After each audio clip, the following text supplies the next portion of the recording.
हाय विद्यार्थियों, कैसे हैं आप लोग। आशा करते हैं आप लोग अच्छे होंगे। मैं आज आप लोग के बीच 10वीं वर्ग का त्रिकोणमिति विषय, त्रिकोणमिति जो टॉपिक है उस पर आप लोग के बीच चर्चा करने जा रहा हूं। आप लोग मेरे वीडियो को अंत तक देखें ताकि आपको त्रिकोणमिति का जो है बेसिक छोटी से छोटी जानकारी से लेकर पूरे जो आपको जो है कठिन से कठिन प्रश्न आप बना सकते हैं। तो चलिए शुरू करते हैं आज त्रिकोणमिति। देखिए, त्रिकोणमिति जो है, पहले ये जानना है कि त्रिकोणमिति है क्या। तो त्रिकोणमिति जो है इसका हम डिफिनीशन लिखने जा रहे हैं। पहले आप लोग को समझा देते हैं कि त्रिकोणमिति गणित की वह शाखा है जिसमें त्रिभुज के कोण और भुजा के बीच के जो संबंध होता है उसका अध्ययन किया जाता है।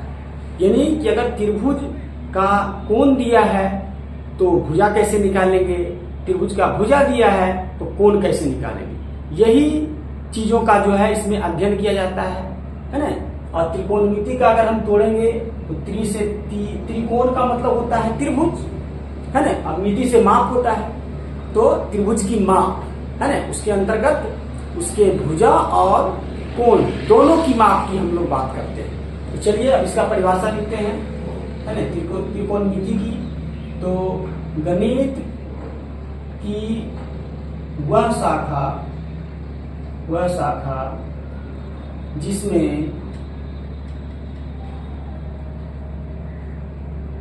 त्रिभुज के भुजाएं तथा कोण के बीच के संबंध का अध्ययन किया जाता है। अध्ययन किया जाता है ना, त्रिकोणमिति कहलाता है। त्रिकोणमिति कहा जाता है, त्रिकोणमिति कहा जाता है ना। तो आप लोग त्रिकोणमिति का परिभाषा जाने कि त्रिकोणमिति के अंतर्गत त्रिभुज के भुजा और कोणों का अध्ययन किया जाता है, कोणों के बीच संबंध का अध्ययन किया जाता है ना। तो यहाँ पर जो आप लोग को 10वीं क्लास में त्रिकोणमिति पढ़ना है उसमें समकोण त्रिभुज के बारे में आपको पढ़ना है। मेन रूप से समकोण त्रिभुज के भुजा और कोण के बीच का जो संबंध होता है उसका अध्ययन करना रहता है। आगे जब उच्च क्लास में आप जाएंगे तो उसमें कोई भी नॉर्मल त्रिभुज के बारे में आप लोग जानेंगे, लेकिन अभी 10वीं क्लास में आप केवल समकोण त्रिभुज पर ही चर्चा करेंगे। तो सबसे पहले हम समकोण त्रिभुज के बारे में जान ले कि उसके भुजा को क्या कहते हैं, समकोण त्रिभुज होता क्या है ना। तो पहले समकोण त्रिभुज जानना जरूरी है। तो समकोण त्रिभुज के बारे में थोड़ा जान लीजिए। समकोण त्रिभुज, है ना, क्यों? क्योंकि हम इस 10वीं क्लास में समकोण त्रिभुज के भुजा और कोण के बीच का ही हम अध्ययन मेन रूप से करेंगे, इसलिए समकोण त्रिभुज के बारे में जानना बहुत जरूरी है। तो समकोण त्रिभुज क्या है? वैसा त्रिभुज जिसका, है ना, एक कोण 90 डिग्री हो उसे समकोण त्रिभुज कहते हैं। समकोण त्रिभुज कहते हैं, है ना। जैसे अगर हम लेंगे एग्जाम्पल, तो एग्जाम्पल में इस तरह से बनाएंगे खड़ा। और देखिए समकोण त्रिभुज, ये जो है यहाँ एक समकोण त्रिभुज है, समकोण है मतलब 90 डिग्री है ये, है ना। इसका नाम रखते हैं ABC, है ना। तो ABC एक समकोण त्रिभुज है। क्यों? क्योंकि इसका एक कोण जो B है वह 90 डिग्री है। तो जिस त्रिभुज का एक कोण 90 डिग्री हो उसे समकोण त्रिभुज कहते हैं, है ना। तो ये समकोण त्रिभुज हो गया। अब हम समकोण त्रिभुज तो जान गए, अब इसके हम भुजा के बारे में जानेंगे कि समकोण त्रिभुज के भुजा को क्या कहते हैं, कौन भुजा को क्या कहते हैं। तो सबसे पहले ये हम जानेंगे कि जो समकोण त्रिभुज में जो 90 डिग्री होता है, 90 डिग्री के सामने वाला जो भुजा होता है, देखिए ये 90 डिग्री है बी और इसके सामने वाला भुजा है AC। 90 डिग्री देखिए बी है और कोण बी के सामने वाला भुजा हो गया AC, है ना। तो 90 डिग्री के सामने वाला भुजा को कर्ण कहते हैं। ये एकदम स्पष्ट हो लीजिए कि समकोण त्रिभुज में कर्ण किसको बोलेंगे, है ना। तो इसको लिख देते हैं, है ना, कि समकोण त्रिभुज में 90 डिग्री के सामने की भुजा को कर्ण कहते हैं, कर्ण कहते हैं, है ना। तो आप लोग समकोण त्रिभुज के बारे में जाना, उसके एक भुजा कर्ण के बारे में जाना। कर्ण आप आसानी से पकड़ लेंगे। इसको एक तरीका से और हम बता देते हैं कि किसी भी समकोण त्रिभुज में जो सबसे लंबी भुजा होता है उसे भी हम कर्ण कहते हैं। कर्ण का ये भी परिभाषा है। कर्ण जो होता है समकोण त्रिभुज की सबसे लंबी भुजा होता है ना। तो हम देखेंगे कि ऐसी सबसे लंबा है, तो जो लंबा सबसे रहेगा उसी को कर्ण कहेंगे। अगर उससे पकड़ में नहीं आ रहा है तो हम सीधे देखेंगे कि समकोण त्रिभुज में 90 डिग्री कौन है, और 90 डिग्री के सामने वाला भुजा को हम कह देंगे कर्ण। तो ये देखिए 90 डिग्री कोण बी है और बी के सामने वाला भुजा है AC, AC हो गया कर्ण। अब रह गया दो और भुजा है AB और BC। तो जो दो भुजा बचता है उसको हम लंब तथा आधार कहते हैं, है ना। तो इसको हम लिख देते हैं, समकोण त्रिभुज में 90 डिग्री के सामने की भुजा को कर्ण कहते हैं, यानी ये हो गया कर्ण। सब लिखेंगे तथा शेष अन्य भुजाएं को लंब तथा कर्ण कहते हैं, लंब तथा आधार कहते हैं, सॉरी आधार कहते हैं, है ना। तो देखिए अभी कर्ण तो फिक्स हो गया कि कर्ण जो है 90 डिग्री के सामने वाला होगा, लेकिन जो लंब और आधार है वो बदलते रहता है ना। लंब आधार किसको कहेंगे इसके बारे में हम आपको आगे चर्चा करेंगे। फिलहाल हम जो खड़ा रहता है उसको लंब मान रहे हैं, है ना। हालांकि लंब और आधार बदलते रहता है। चलिए आपको बताते, ये हो गया लंब, है ना। AB हो गया लंब, AC हो गया कर्ण और BC हो गया आधार, है ना। तो आशा है कि आप लोग समकोण त्रिभुज के बारे में जाना, उसके तीनों जो भुजा होता है उसमें 90 डिग्री के सामने वाला जो भुजा होता है वो कर्ण होता है, ये जाना।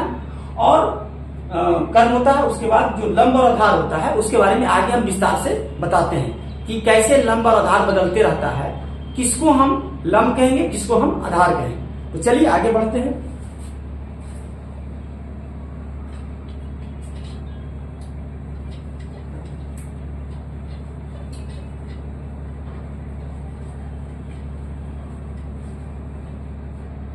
देखिए ये अभी हम समकोण त्रिभुज बनाए थे, समकोण त्रिभुज, और इसमें ये 90 डिग्री था, ये ABC और इसको हमने कर्ण कहा था, है ना। अगर और हमको आप खोजना है कि लंब और आधार कौन कौन है, तो अगर जैसे देखिए यहाँ तो B फिक्स हो गया कि 90 है, यहाँ पर C को हमने माना कोण C बराबर थीटा तथा कोण B बराबर बीटा माना, है ना। अब लंब आधार बदलते रहता है, तो कोण थीटा के तुलना में थीटा के सामने की भुजा को लंब कहते हैं, है ना। देखिए यहां पर हम समझा रहे हैं कि अगर हम इसको मान लिए कोण C को मान लिए थीटा और कोण A को मान लिए, है ना, कोण B को नहीं, सॉरी कोण A को मान लिए बीटा, इसको बीटा मान लिए, ठीक। अब हम पूछेगा कि थीटा के लिए कर्ण तो फिक्स है, AC है, थीटा के लिए लंब कौन है और आधार कौन है ना। तो थीटा जिस कोण के बारे में पूछेगा, जिस कोण के तुलना में पूछेगा कि लंब कौन है, तो उस कोण के सामने वाला भुजा को लंब कहेंगे। देखिए थीटा के तुलना में पूछ रहा है लंब, है ना, थीटा कोण थीटा के तुलना में थीटा के सामने की भुजा को लंब करते हैं। यानी थीटा के लिए लंब हो गया AC, थीटा के लिए लंब हो गया AB, है ना। अब जो ये थीटा के लिए लंब AB मालूम हो गया, अब हम थीटा के लिए आधार खोजेंगे। तो जिस कोण के लिए आधार पूछेगा उससे सटा हुआ जो भुजा रहेगा उसको आधार कहेंगे। तो कोण थीटा के लिए, कोण थीटा से सटा हुआ दो भुजा है, एक AC है और एक BC है। तो AC को पहले ही हम कर्ण कह चुके हैं, तो थीटा से सटा हुआ जो भुजा बचा BC बचा, तो थीटा से सटा हुआ भुजा BC को हम आधार कहेंगे।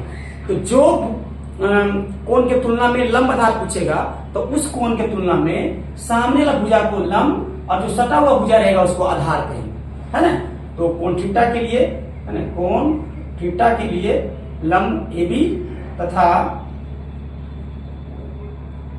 आधार BC है।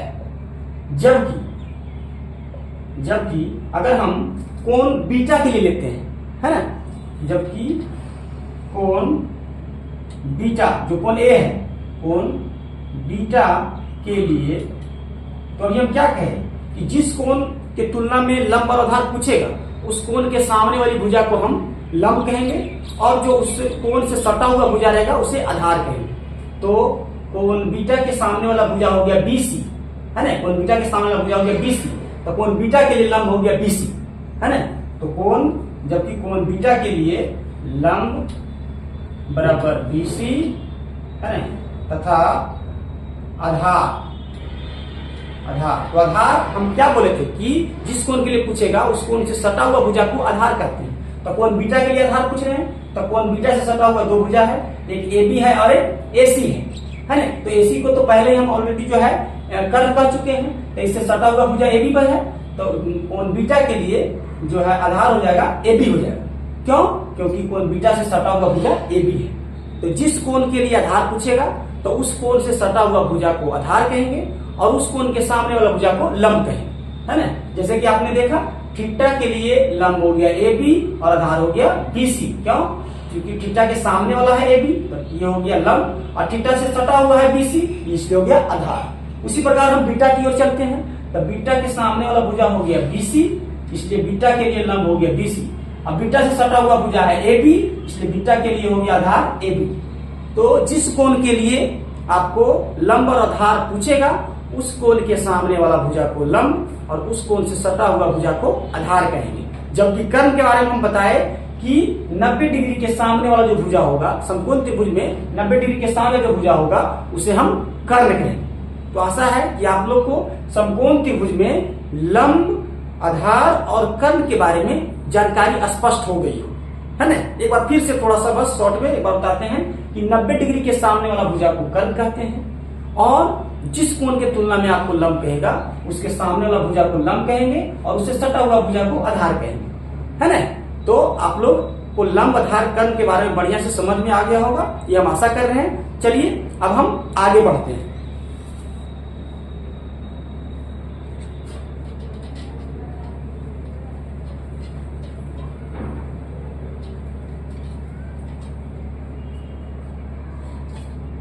अब देखिए समकोण त्रिभुज के बारे में आपने जान लिया कि समकोण त्रिभुज क्या है ना, उसके कौन भुजा को क्या कहा जाता है। अब हम ये तीनों भुजाओं के बीच का जो है एक संबंध बताएंगे कि तीनों भुजा लंब, आधार और कर्ण में क्या संबंध होता है। तो ये जनरली में ये कर्ण होता है क्योंकि 90 डिग्री सामने है, और जनरली ये हो गया कर्ण को हम लोग हाइपोटेनस यज कहते हैं, यज से फिट करते हैं। आधार को हम लोग बेस बी कहते हैं और लंब को परपेंडिकुलर, है ना, पी कहते हैं। तो अब हम ये तीनों लंब, आधार, कर्ण तीनों के बीच में क्या सूत्र होता है इस पर चर्चा करें। तो एक पाइथागोरस गणितज्ञ थे, पाइथागोरस ने लंब, आधार, कर्ण के बीच में एक सूत्र बताए, है ना। इसका नाम रख दीजिए ABC। तो लिखेंगे किसी भी समकोण त्रिभुज में, किसी भी समकोण त्रिभुज में, है ना, कर्ण स्क्वायर बराबर लंब स्क्वायर प्लस आधार स्क्वायर होता है। है ना। इसको शॉर्ट में अगर हम लिखें तो एच स्क्वायर बराबर p square plus b square. अब आपको जो भी पढ़ना है इसमें, इस चैप्टर में, तो ध्यान रखिएगा कि किसी समकोण त्रिभुज में दो भुजा आपको दे देगा, है ना। जैसे लंब और आधार दे देगा और आपको कर्ण निकालना होगा, या तो फिर कर्ण और लंब दे दिया तो आधार निकालना होगा, या कर्ण या आधार दे दिया है तो लंब निकालना है। तो हम बारी बारी से एक एक एग्जाम्पल देते हैं कि देखिए, अगर समकोण त्रिभुज में दो भुजा दे देगा और तीसरा भुजा निकालना है तो इसी सूत्र का प्रयोग करेंगे, है ना। इसे बोलते हैं पाइथागोरस प्रमेय। इसी से समकोण त्रिभुज में कर्ण स्क्वायर लंब स्क्वायर प्लस आधार स्क्वायर, इसको बोलते हैं पाइथागोरस प्रमेय। पाइथागोरस प्रमेय बोल क्या है, तो कर्ण स्क्वायर बराबर लंब स्क्वायर प्लस आधार स्क्वायर, है ना। अब जैसे एग्जाम्पल हम लेते हैं, एग्जाम्पल 1 में कि अगर दिया हुआ है p बराबर 3 और b बराबर दिया हुआ है 4, तो h निकालना है, तो h बराबर भाग, तो यही सूत्र लगाएंगे। क्योंकि हम अभी बताएं कि किसी भी समकोण त्रिभुज में दो भुजा दिया हुआ रहेगा और तीसरा भुजा निकालना रहेगा, तो यही सूत्र का प्रयोग करेंगे। तो क्या है, एच स्क्वायर बराबर p square plus b square. अब p का मान दिया है 3, तो 3 के स्क्वायर, अब b का मान दिया हुआ 4, तो 4 के स्क्वायर, 3 का स्क्वायर हो गया 9, 4 के स्क्वायर हो गया 16, 16 9 25, कितना बराबर, इधर एच स्क्वायर है तो एच स्क्वायर बराबर 25 आ गया, तो एच बराबर स्क्वायर हटेगा तो इधर हो जाएगा रूट, तो एच बराबर 25 का वर्गमूल कितना होता है 5। तो हमने देखा यहाँ पर कि p और b दिया हुआ था तो एच निकाल दिए।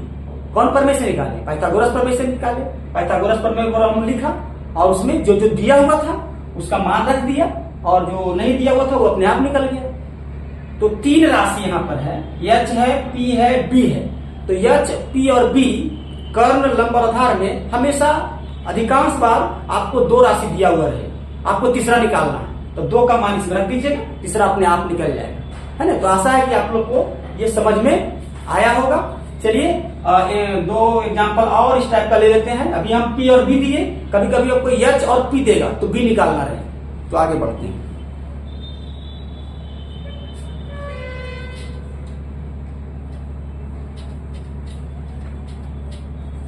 जैसे अगला एग्जांपल देते हैं कि h बराबर दिया हुआ रहेगा 5 और p बराबर दिया हुआ है 4, तो b निकालना है ना, b निकालना था। तो जब भी समकोण त्रिभुज में h, p और b तीन में से कभी भी 2 दिया रहेगा तो यही सूत्र लगाएंगे, h स्क्वायर बराबर p square plus b square. ज्यादा सूत्र नहीं याद करना है ना, ज्यादा सूत्र याद करिएगा तो आपका दिमाग बहुत पक्ष हो जाएगा। बस यही याद रखना है कि समकोण त्रिभुज में कर्ण, लंब और आधार, उसमें से जब भी 2 दिया रहे और तीसरा निकालना है तो एच स्क्वायर बराबर p square plus b square लगाना है और उसमें जो जो दिया है उसको रख देंगे, तीसरा अपने आप निकल जाएगा। जैसे यहाँ देख रहे हैं एच दिया हुआ है 5, पी दिया हुआ है 4, अब बी निकालना है तो लिखेंगे पाइथागोरस प्रमेय से एच स्क्वायर बराबर p square plus b square. अब दिया हुआ है एच 5, एच के नीचे लिख दीजिए 5 के स्क्वायर, पी दिया हुआ है 4 तो 4 के स्क्वायर, अब बी तो निकालना है तो बी को रहने देते हैं। तो 5 5 25, 4 चौक बराबर 4 चौक 16 प्लस बी स्क्वायर। अब इधर आ जाएगा तो 25 माइनस 16 बराबर बी स्क्वायर। 25 में से 16 गया 9 बराबर बी स्क्वायर। तो बी बराबर हो जाएगा, इसको इधर लिखते हैं, बी बराबर हो जाएगा, स्क्वायर जब हटेगा तो इधर रूट चढ़ जाएगा, तो बी बराबर रूट 9 और 9 का वर्गमूल कितना होता है 3, तो हो गया बी बराबर 3, है ना। इसको सही सीधा करके लिख देंगे, बी बराबर हो गया 3। तो हमने क्या देखा कि कर्ण और लंब, है ना, दिया हुआ है तो आधार निकालिए, है ना। एक एग्जांपल और देते हैं, कर्ण और आधार दिया रहेगा उसी प्रकार तो हम लंब निकाल सकते हैं। चलिए आगे बढ़ते हैं।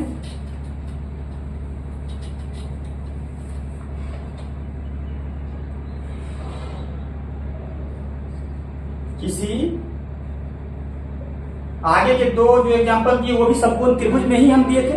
इसी समकोण त्रिभुज में h बराबर 10, है ना, b बराबर 8, तो p निकालना है, p बराबर 8। तो हम लोग क्या पढ़े हैं, जब h, b और p तीनों के बीच क्या सूत्र होता है, h स्क्वायर बराबर p square plus b square, है ना।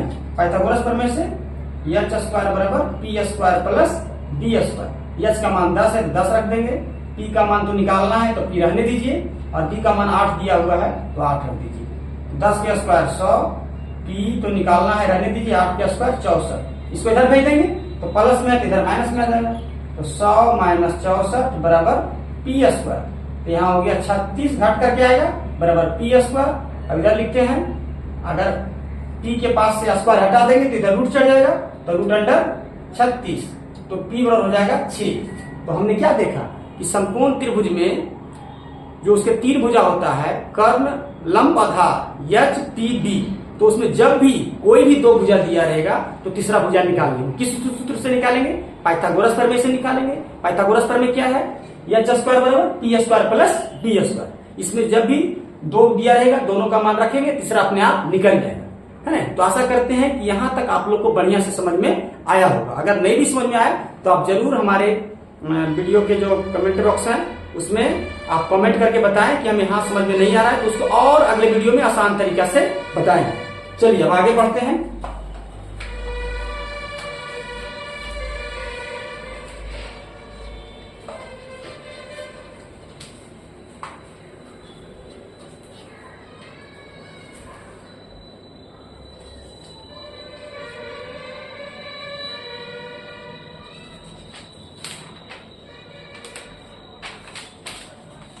हम पहले ही बताया कि त्रिकोणमिति में जो है त्रिभुज के भुजा और कोण के बीच का अध्ययन किया जाता है, जिसमें मेन रूप से 10वां में आपको समकोण त्रिभुज के भुजा और कोण के बीच का अध्ययन करना है।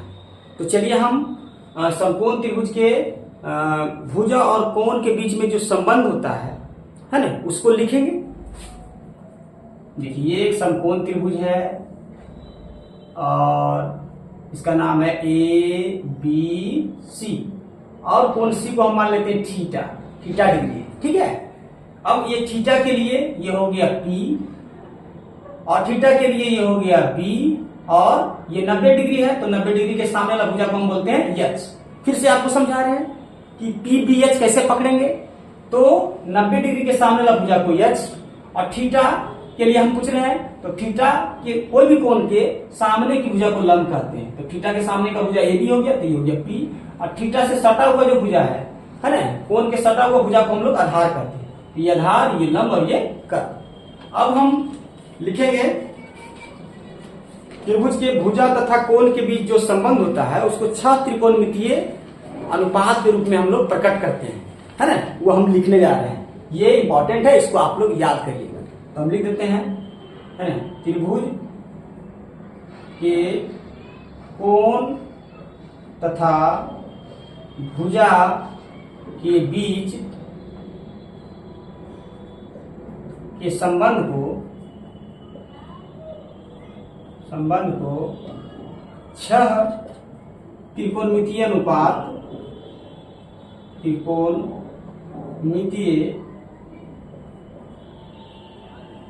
अनुपात त्रिभुज के कोण तथा भुजा के बीच के संबंध को 6 त्रिकोणमितीय अनुपात के रूप में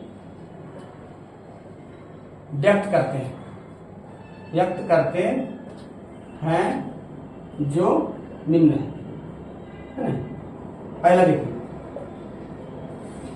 6 त्रिकोणमितीय अनुपात होता है, मतलब समकोण त्रिभुज में भुजा और कोण के बीच का जो संबंध है उसको 6 त्रिकोणमितीय अनुपात के रूप में हम व्यक्त करते हैं, उसको हम लिखने जा रहे हैं।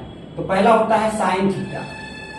तो साइन थीटा पर होता है लंब बटे कर्ण, है ना। इसको लंब को बोलते हैं P शॉर्ट में, और कर्ण को बोलते हैं H। दूसरा होता है कॉस थीटा।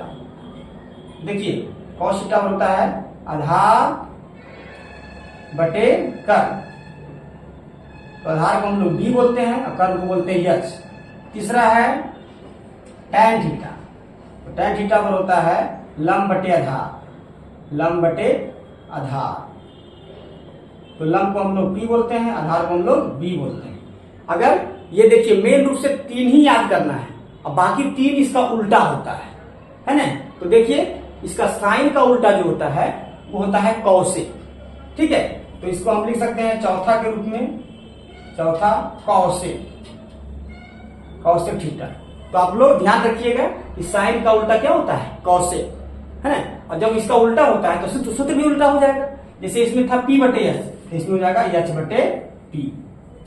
और कॉस का उल्टा होता है सेक, ये आपको याद रखना होगा, है ना। पहले तो ये तीनों मेन रूप से याद करना है। उसके बाद इसका उल्टा याद करना है। तो साइन का उल्टा कॉस है, तो साइन बराबर होता था पी बटे एच, तो कॉसेक बराबर हो गया एच बटे पी। उसी प्रकार कॉस थीटा बराबर होता था बी बटे एच, और कॉस का उल्टा होता है सेक, तो सेक थीटा बराबर क्या हो जाएगा, इसका जो सूत्र होता है था बी बटे एच, इसका उल्टा हो जाएगा एच बटे बी, एच बटे बी। उसी प्रकार टैन का उल्टा होता है कॉट, तो टैन बराबर होता है पी बटे बी, तो कॉट थीटा बराबर हो जाएगा बी बटे बी।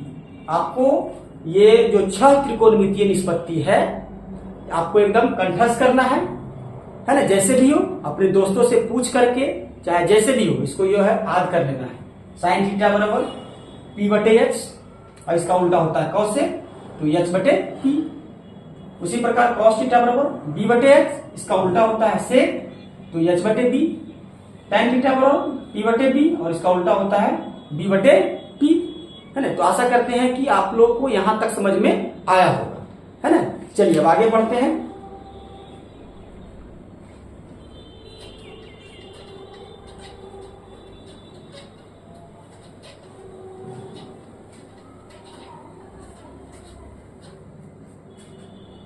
देखिए, त्रिकोणमितीय अनुपातों के बीच कुछ संबंध होता है, उसको हम आप लोग के सामने बताने जा रहे हैं, है ना। त्रिकोणमितीय अनुपातों के बीच संबंध है। तो जैसे पहला है साइन थीटा गुने कॉसेक थीटा बराबर 1 होता है ना। तो आप लोग इसको याद कर लीजिएगा, याद करने से अच्छा होगा इसको सिद्ध करिएगा, सिद्ध कर लीजिएगा 2-4 बार, है ना। हम अभी सिद्ध कर देते हैं, 2-4 बार सिद्ध कर लीजिएगा तो आपको बढ़िया से समझ में आ जाएगा, है ना। तो देखिए साइन थीटा का क्या होता है, हम ये लेक्चर से चलते हैं। तो साइन थीटा होता है पी बटे एच, और कॉसेक थीटा होता है एच बटे पी। तो देखिए एच से एच कट गया, पी से पी कट गया, एक मरते कटा, है ना। तो क्या हो गया, 1 बटे 1 बराबर 1 बराबर, देखिए आर एच एस आ गया। तो हमने क्या देखा कि साइन थीटा गुने कॉसेक थीटा बनेगा। ऐसे भी कोई संख्या अगर हम लेते हैं परिमेय संख्या ही, और उसको उसके उल्टा के साथ गुना करते हैं तो 1 आ जाता है। जैसे देखिए हम एग्जांपल देते हैं 4 बटे 5 है, और इसका उल्टा होता है 5 बटे 4, और दोनों को गुना करते हैं तो 5-5 गया, 4-4 गया, कितना आ रहा है, 1 आ रहा है। तो उसी प्रकार जो त्रिकोणमितीय निष्पत्ति एक दूसरे का उल्टा होते हैं तो उन दोनों को गुना करने पर 1 आएगा। तो साइन के उल्टा होता है कॉसेक, तो साइन गुने कॉसेक बराबर 1। हम इसको सीधे करके बताया, देखिए साइन और लिख दिया पी बटे एच, कॉसेक और लिख दिया एच बटे पी, एच एच कट गया, पी पी कट गया, आ गया। उसी प्रकार हम लिखेंगे कॉस थीटा बराबर कॉस थीटा गुने सेक थीटा बराबर भी 1 होता है ना। तो कॉस का मान, अब इसको हल कैसे सिद्ध करेंगे, तो कॉस पर लिखेंगे क्या, कॉस पर लिखेंगे बी बटे एच, और सेक को लिखेंगे एच बटे बी, है ना। एच से एच कट गया एक मरते में, बी से बी कट गया एक मरते में, तो 1 गुने 1 बटे 1 बराबर 1 बराबर आर एच एस आ गया, है ना। तो सीधे देखिए ये भी हो गया। उसी प्रकार तीसरा एक और है, टैन का उल्टा होता है कॉट, तो टैन गुने कॉट थीटा बराबर होता है 1, है ना। तो टैन ये लेक्चर चलेंगे, तो टैन थीटा और क्या होता है पी बटे बी, और कॉट थीटा और होता है बी बटे पी। देखिए बी से बी कट गया, पी से बी कट गया, तो कितना आ गया 1 बटे 1 बराबर 1 बराबर आर एच एस। तो हमने ये देखा कि साइन थीटा गुने कॉसेक थीटा बराबर 1, कॉस थीटा गुने सेक थीटा बराबर 1, टैन थीटा गुने कॉट थीटा बराबर 1। एक चीज और आप लोग इसको भी देख लीजिए कि टैन थीटा बराबर होता है साइन थीटा बटे कॉस थीटा, ये भी आपका यूज होगा, है ना, ये भी ध्यान रखिएगा। हम इसको भी देखिए सिद्ध करते हैं कैसे होता है टैन थीटा बराबर। अभी तक पढ़े थे टैन थीटा बराबर पी बटे बी, लेकिन टैन थीटा बराबर साइन थीटा बटे कॉस थीटा भी होता है ना। इसको हम देखिए हल करते हैं, तो एल एच एस बराबर हो जाएगा टैन थीटा, और टैन थीटा होता है पी बटे बी। अब हमको साइन आर एच एस को भी हल करना है, और आर एच एस को भी हल करने के बाद अगर पी बटे बी आ गया तो समझिए दोनों बराबर हो गया, सिद्ध हो गया। तो चलिए अब इधर करते हैं आर एच एस बराबर, तो आर एच एस बराबर क्या है साइन थीटा बटे कॉस थीटा। तो साइन थीटा का मान होता है पी बटे एच, और बटा कॉस थीटा का मान होता है बी बटे एच। एच से एच कट गया तो बचा बी बटे बी, देखिए यहाँ पर भी LHS आया था P/B और RHS भी आया P/B, तो इसलिए हम कह सकते हैं इसलिए LHS बराबर RHS, है ना, प्रूव हो गया। तो हमने सीखा यहाँ पर, इसको एक बार शॉर्ट से फिर से जो है बता देते हैं। साइन थीटा का उल्टा होता है कॉसेक थीटा, इसलिए साइन गुने कॉसेक बराबर A। कॉस थीटा का उल्टा होता है सेक थीटा, इसलिए कॉस थीटा गुने सेक थीटा बराबर A। और tan थीटा का उल्टा होता है कॉट थीटा, इसलिए tan थीटा गुने कॉट थीटा बराबर A। और एक चीज और हमने बताया कि tan थीटा बराबर साइन थीटा बटे कॉस थीटा होता है ना। तो आप लोग को आशा करते हैं कि यहां तक समझ में आ गया होगा।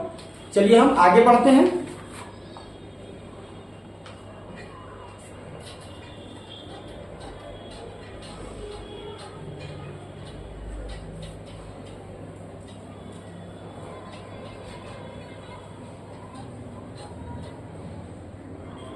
देखिए अब हम जो भी लिखे थे अभी तीन जो साबित किए हैं, उस पर आधारित जो सूत्र, नया सूत्र बनेगा उसको हम लिखते हैं। जैसे साइन थीटा गुने कॉसेक थीटा बराबर 1 हमने साबित किया है। तो यहां से अगर हम साइन थीटा अगर निकालना रहेगा तो ये जो कॉसेक है गुना के रूप में वो दूसरा तरफ जाएगा तो भागा के रूप में हो जाएगा, तो हो जाएगा 1 बटे कॉसेक थीटा। तो अभी तक आप लोग साइन थीटा पर पढ़े थे P/H, और यहां पर देखिए साइन थीटा पर आ गया 1 बटे कॉसेक भी। तो जब जिसका जरूरत पड़ेगा उसका यूज करेंगे, है ना। देखिए साइन थीटा पर 1 बटे कॉसेक। उसी प्रकार हम अगर कॉसेक बराबर लिखना चाहेंगे तो साइन को उधर भेज देंगे, तो ये गुना में उधर भागा हो जाएगा, तो वो क्या हो जाएगा 1 बटे साइन थीटा, है ना। तो देखिए कॉसेक थीटा बराबर हो गया 1 बटे साइन थीटा, जबकि कॉसेक थीटा बराबर इसके पहले हम बताए थे H बटे P, है ना। लेकिन यहाँ पर कॉसेक थीटा बराबर हो गया 1 बटे साइन थीटा। उसी प्रकार हम देखते हैं कॉस थीटा गुने सेक थीटा बराबर 1। तो यहां से अगर हम कॉस थीटा लिखना चाहेंगे तो कॉस थीटा वो लिखना चाहेंगे तो सेक उधर जाके बटा में हो जाएगा, तो 1 बटे सेक थीटा, है ना। और अगर सेक थीटा वो लिखना चाहेंगे तो कॉस थीटा उधर जाएगा तो बटा में हो जाएगा, तो 1 बटे कॉस थीटा। उसी प्रकार tan थीटा गुने कॉट थीटा बराबर हमने सिद्ध किया था ये, तो क्या हो जाएगा tan थीटा बराबर हो जाएगा, ये कॉट उधर चला जाएगा दूसरा तरफ, तो 1 बटे कॉट थीटा हो जाएगा। और कॉट थीटा बराबर हो जाएगा 1 बटे tan थीटा। तो सबसे पहले हमने साइन थीटा बराबर सीखा P/H, कॉस थीटा बराबर B/H, tan थीटा बराबर P/B। उसके बाद और उसके तीनों का उल्टा, साइन का उल्टा कॉसेक, कॉस का उल्टा सेक, है, tan का उल्टा कॉट। और अब हमने ये साइन का अलग एक सूत्र बताया, साइन बराबर 1 बटे कॉसेक। तो ये सब आपको जो है सबसे पहले ये जो तीनों मेन है जिसमें हम एरो लगाए हुए हैं उसको आप लोग सिद्ध कर लीजिएगा। जो हम पिछले बार पीछे अभी हम सिद्ध किए थे उसको आप लोग सिद्ध कर लीजिएगा, तो स्वतः ध्यान में रह जाएगा कि एक किसको किसको गुना करने पर होता है। तो सीधा सीधा रखना है, जो जो एक दूसरे का उल्टा होता है उसको गुना करने पर 1 होगा। साइन का उल्टा कॉसेक होता है तो साइन गुने कॉसेक बराबर 1, कॉस का उल्टा सेक होता है इसलिए कॉस गुने सेक बराबर 1, है ना। tan का उल्टा कॉट होता है इसलिए tan गुने कॉट बराबर 1। और जब ये तीनों याद रहेगा तो ये स्वतः तीनों अगर याद रहेगा तो हम यहां से सूत्र बना सकते हैं, है ना। जैसे देखिए उधर भेजते चल जा रहे हैं, साइन बराबर लिखना है तो कॉसेक को उधर भेज दिए, कॉसेक बराबर लिखना है तो साइन को उधर भेज दिए। उसी प्रकार इसमें किए, कॉस बराबर लिखना है तो सेक को उधर भेज दिए, और सेक बराबर लिखना है तो कॉस को उधर भेज दिए। तो आप लोग ये सब सूत्र भी याद कर लीजिएगा। इसको हम लिख देते हैं, उधर 6 था, मान लीजिए ये हो गया 7वां, ये हो गया 8वां, ये हो गया 9वां, ये हो गया 10वां, ये हो गया 11वां, और ये हो गया 12वां, है ना। तो इतना आज कर लीजिएगा। आज चूंकि हम चैप्टर शुरू नहीं कर पाएंगे, आज हम आप लोग को बेसिक ही बता रहे हैं। अगर आपको ये बेसिक चीजें बढ़िया से समझ में आ जाएगा तो हम विश्वास आप लोग को दिलाते हैं कि चैप्टर आपको बिल्कुल आसान तरीका से समझाएंगे, बढ़िया से समझ में आएगा।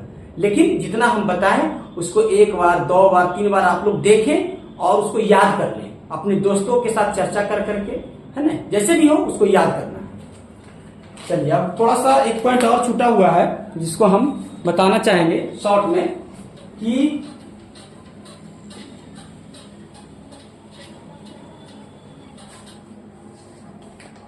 साइन थीटा जो आपने पढ़ा, इतना बड़ा सूत्र होता है P/H, इसका पूर्व नाम क्या होता है। तो साइन थीटा का जो पूर्व नाम है, पूर्व नाम कोण थीटा का साइन होता है। ये भी आप ध्यान में रखिएगा, ये भी किताब में इस पर भी क्वेश्चन आया हुआ है ना। तो साइन थीटा का पूर्व नाम क्या होता है? पूर्व नाम कोण थीटा का साइन होता है। उसी प्रकार कॉस थीटा का पूर्व नाम, पहले बोलते थे कॉस थीटा को कोण थीटा का कोसाइन होता है ना। उसी प्रकार टैन थीटा का पूर्व नाम कोण थीटा का टेंजेंट होता है ना। सब ये इसको भी आप लोग याद कर लेंगे। उसी प्रकार साइन का उल्टा होता है कॉसेक, तो कॉसेक थीटा का पूर्व नाम कोण थीटा का है ना कॉसेंट, COSECANT कॉसेंट होता है। कॉसेक थीटा का पूर्व नाम कॉसेंट। सेक थीटा का पूर्व नाम, सेक थीटा का पूर्व नाम सेकेंड, SECANT सेकेंड होता है। उसी प्रकार कॉट थीटा का पूर्व नाम, कॉट थीटा का पूर्व नाम कोटेंजेंट, टेंजेंट होता है ना। तो ये भी आप लोग ध्यान में रखिएगा। देखिए साइन का तो बिल्कुल जो पूर्व नाम है उसमें ज्यादा अंतर नहीं है।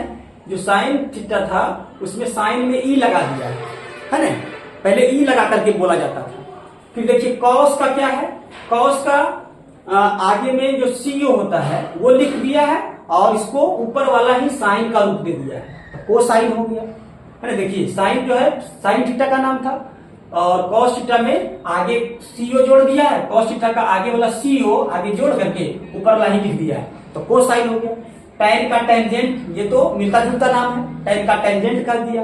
अब देखिए कॉसेक थीटा का, तो कॉसेक लिख करके अंतिम ANT जोड़ दिया है ना, तो कॉसेक का हो गया कॉसेंट। उसी प्रकार सेक है, सेक में ANT जोड़ दिया कॉसेंट, तो कॉसेक और सेक में ANT याद करके रखेंगे कि कॉसेक में ANT जोड़ देंगे तो कॉसेंट हो जाएगा इसका पूर्व नाम, और सेक का पूर्व नाम सेक में ANT जोड़ देंगे तो सेकेंड हो जाएगा। उसी प्रकार कॉट का देखिए, कॉट का आगे में को लगा दिया है और उसके बाद ये किसका उल्टा होता है, टैन का, तो टेंजेंट कर दिया है ना। तो कॉट का पूर्ण नाम हो गया कोटेंजेंट। तो आशा करते हैं कि आप लोग को समझ में आया होगा। अगर आपको समझ में आ रहा है तो अपने साथियों के पास भी इस वीडियो को भेजें ताकि आपके सभी साथियों को इसका लाभ मिल सके और बिल्कुल आसान तरीका से बढ़िया से त्रिकोणमिति उसे समझ में आए। तो चलिए आज के लिए इतना ही रहने दिया जाए। अगले वीडियो में हम लेकर आएंगे जो प्रश्नावली 8.1 है उसका सारा का सारा सोल्यूशन हम करेंगे एकदम बिल्कुल आसान तरीके से। आपका जो है परीक्षा में एक भी क्वेश्चन नहीं छूटेगा, ये हम आपको विश्वास दिलाते हैं, है ना। तो आप लोग जो है अगर मेरे चैनल पे नए हैं तो उसको सब्सक्राइब कर लें ताकि अगर हम जो वीडियो डालें इससे रिलेटेड तो आपको पता चले। चलिए धन्यवाद।